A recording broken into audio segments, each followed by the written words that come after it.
ওই যে একলাম মোল্লা দেখুন দেখা যায়, ওই যে চুরি করা। আমি একটু হারাও হারাও মানুষের একটু দেখাও, তোমার চেহারাটা দেখাইতাম আমি।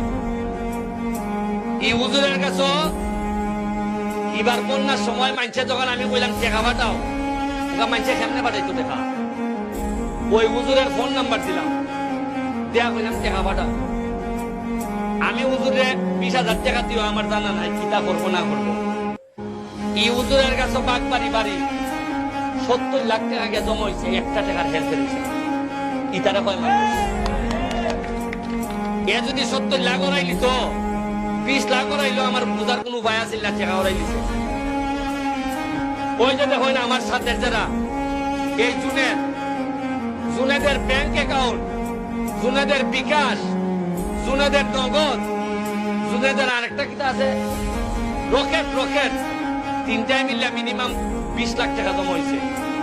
এই যে সোহাগ পৌর আওয়ামী লীগ করে সাংগঠনিক, আমার রুহেল, এ আশিক, আমার সাথে যারা থাকে এরারে আমি কইয়া দিছি যে তোমরা হয়তো আমি কোনোদিন ধনী বানাই দিতাম পারবো কিনা জানি না, তবে তোমরা বাপ মারে কইও যে আমার সাথে যতদিন থাকবা কোনোদিন অমানুষ হইতে দিতাম না।